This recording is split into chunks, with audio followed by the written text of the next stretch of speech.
Dragon Ball Z. This is Z Eggy, and this is the best way to watch Dragon Ball.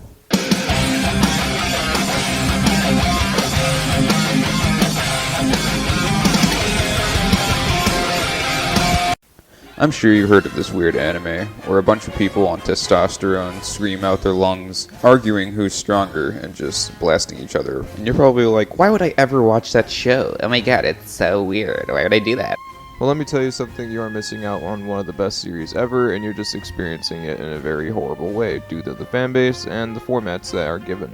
Well, maybe one day you decide to sit down at the TV, and you see Dragon Ball Z Kai or something open up, and you're like, no, that's not horrible.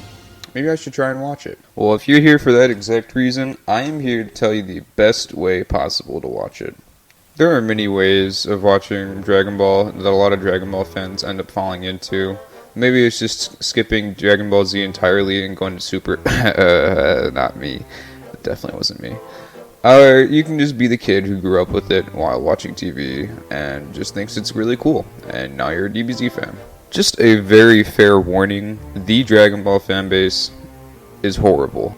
Don't let your mind get fooled into these people who are going, Dragon Ball Z dub is the best. Oh my god, Goku is our Lord and Savior. no one can beat Goku. No one can beat Goku. And I'm not discriminating like the dub voice actors. Right now, currently, they are very good voice actors, and I'll talk about it later. But here's a reminder, if you don't have any time at all, and you're always busy, and you always have to say, oh, I forgot to do the laundry. Oh, I can't do it. Oh, sorry, I gotta do stuff. Stop. Don't watch Dragon Ball.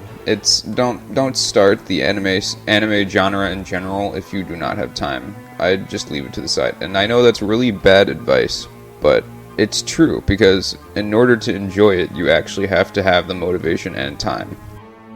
Also, a big tip, don't start with Dragon Ball if it's your first anime. And I know a lot of people are saying that Dragon Ball is a great place to start, but it's really not, because you just become sucked into the fan base and you become one of those people where he goes, you can't be Goku. But point being, I would recommend watching a really short anime, maybe One Punch Man or something simple at the beginning, and maybe even reading a little bit of manga, but that's up to you. Now for the people who are still here, here's how Dragon Ball works.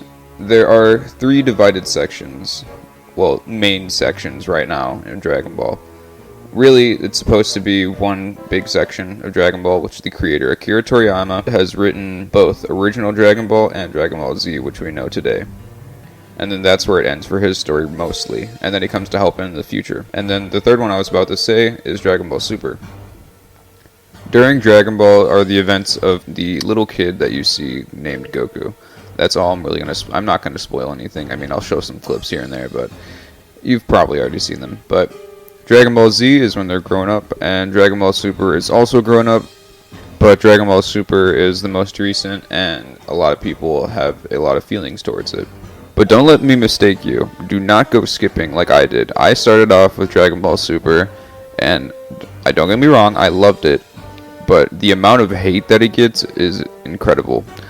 Now, as you probably have noticed, Dragon Ball was made a long time ago, and that is why it looks, so old.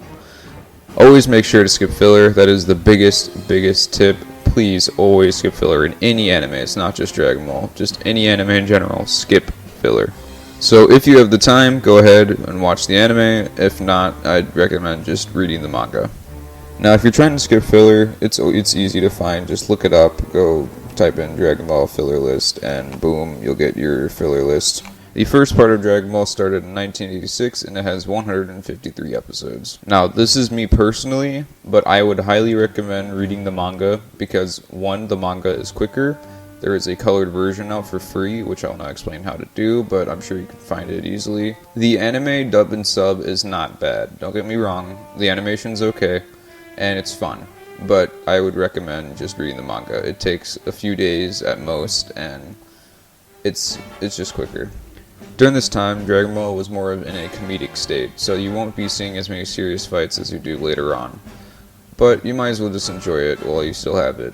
Make sure to stop at chapter 195 of Dragon Ball if you are reading the manga, because that is when Dragon Ball Z starts. Moving on to the one and only Dragon Ball Z. Now bear with me here, don't get scared and run away, but Dragon Ball Z has 291 episodes. It aired in 1989 and it does have a good amount of filler. So what are the alternatives here?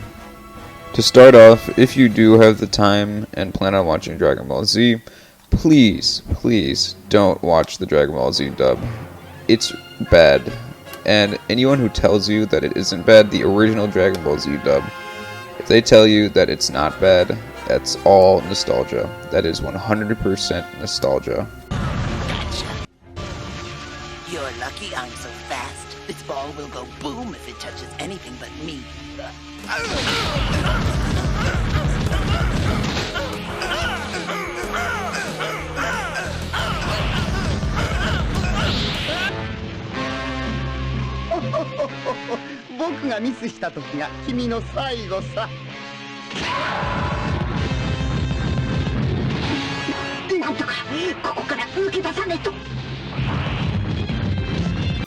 The sub may not be perfect, but it's 100% better than the dub.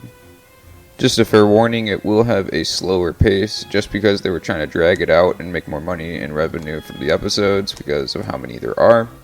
I would not advise reading the manga though. It's nice, it's fun, it's just as, I'd say it's about as good, but you get a much better experience from watching. Now here is the alternative and what I think is the best way to watch Dragon Ball Z, and it's Dragon Ball Z Kai. Don't yell at me, give me a second. Dragon Ball Z Kai erases all of the slow-paced moments in Dragon Ball Z and recolors, mostly recolors, sort of, not really, and just makes it a higher quality, new voice acting, better voice acting, and it's just better. Not to mention the voice acting and the setup of the videos are much more similar to the manga than the original Dragon Ball Z. I highly suggest you watch Dragon Ball Z Kai instead. It's shorter and it's just well paced, it's better in general. Now, if you plan on watching Dragon Ball Z Kai, I would lean more towards the dub because they massively improve in the dub and it sounds almost perfect in almost every way. The sub is fine, but it just doesn't match up on how well the dub portrays it. Dragon Ball Z Kai has 167 episodes. Now, for the moment you've all been waiting for, Dragon Ball Super.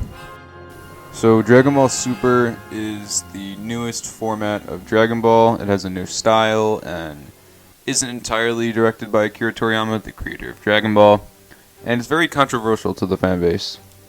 So something you have to understand is the idea of canon and not canon. Canon is basically when it's directly from the creator or it's officially labeled a part of the main story. And Dragon Ball Super takes a completely different path in terms of story-wise because in the manga it was a little bit more behind, while in the anime they were just kind of creating stuff on the way with the help of Akira Toriyama. Now to start off, the best way to do it, and it's going to sound a little weird, is to start off with Dragon Ball Z Battle of Gods movie. Basically what happened is, in the anime, they recreated what happened during the two movies that I am mentioning right now. So yes, start off by watching that movie, Battle of Gods, and then you're going to want to move on to Dragon Ball Z Resurrection of F. The reason you want to watch these two movies instead of the anime is because the anime definitely downgrades the animation and just kind of slows down the pace in general. Once you are done with those two movies, you can continue back onto the original Dragon Ball Super anime on episode 28. Remember to skip your filler as usual, and from there you could just continue watching on and watch the rest. But a huge thing to note out is the manga makes more sense than the anime. In the middle of Dragon Ball Super, there is an arc called the Goku Black arc. And it's very controversial because a lot of points don't make sense and the animation kind of downgrades and it seems a little iffy. So if you want the story to make sense, read the manga only for the Goku Black arc portion because it's a lot better in my opinion. Then I highly recommend you go back to the anime after the Goku Black portion and you watch the Tournament of Power in the anime's version. The Tournament of Power is basically the highlight of the Dragon Ball Super anime, so I just recommend watching it instead of reading. And last but not least, the most recent production of Toei Animation, the Dragon Ball Super Broly movie. This movie takes place directly after the Dragon Ball Super anime, or I could say directly, and it's just a load of fun, one of my favorite pieces of Dragon Ball, so please, go watch that, it's canon, And it was based off of an old Broly movie, so that's your heads up. And there you go, you are basically caught up with Dragon Ball. Now, if you're sitting there while you're done, you're like, oh man, I wish I had some more content. Do not fear, there are 20 Dragon Ball movies that you could be watching right now, well, including the ones that were canon and mentioned before. Most of this extra content is not canon, so just know that. If you're still bored, then you can go back into Dragon Ball Z and Dragon Ball and watch all of the filler, because I'm sure you just love filler. And there are specials and games, so you are basically getting the full service of Dragon Ball. Now let's recap. The personal, most best method to watch Dragon Ball is start off with the original Dragon Ball manga and read it in color. Stop at chapter 195 and go on to Dragon Ball Z Kai dub. Just a heads up, they had to split the series for Dragon Ball Z Kai, so you're going to have to do a little bit of searching, but in total there are 100 and something episodes, so make sure that you mix both of those, because you might miss out on the Buu Saga. Then you're going to start off with Super, but with the movies, with Dragon Ball Z Battle of Gods, and then you're going to watch Dragon Ball Z Resurrection of F. Then you're going to want to continue to do the Dragon Ball Super anime on episode 28, and make sure you're skipping your filler. And this part is totally optional, but for the Goku Black arc, if you prefer to just be entertained and you don't care about explanations, continue watching the anime, but if you care to understand it more and for it to make more sense, then go to the manga at start of chapter 14 and stop at episode 47. Remember to pull out that filler list so you do not run into filler episodes and have to watch them because they're pointless. Once you're done with the Goku Black arc, return to episode 77 if you're reading the manga. If you're watching the anime, it doesn't matter, just continue. And once you finish the anime, you go to the Dragon Ball Super movie. And boom, you're caught up. Now on to method 2. If you do not feel like following all those extra steps, then yeah, I guess you can just skip the best method ever and do it this way. You can do the all anime method where you just start from Dragon Ball, and then go on to Dragon Ball Z, and then just go to Dragon Ball Super. And then you watch the Dragon Ball Super Broly movie, and boom, no skipping, just simple. And as simple as it is still a long method, so beware. And now for the third and last method, which is technically the fastest method, is the all manga method, where you will just end up reading all the manga straight through, from Dragon Ball to Dragon Ball Super, and of course the movie. And there you have it, those are the ways to watch Dragon Ball and the best way to watch Dragon Ball. If you do not watch Dragon Ball, let me tell you, you are missing out, my friend. All the hate that the Dragon Ball community gets is from the fanbase, because the fanbase is downright horrible, so please, don't become one of those people, and don't listen to the fanbase. Just enjoy Dragon Ball for what it is, because what Akira Toriyama wanted it to say is the best of Dragon Ball. I hope the real Dragon Ball fans can understand that this method is one of the best, if not the best method to do it. Who knows, maybe we can start an uprising and change the Dragon Ball fanbase, make it one of the best instead of one of the worst, because currently it is horrible. And so my anime fans, until next time.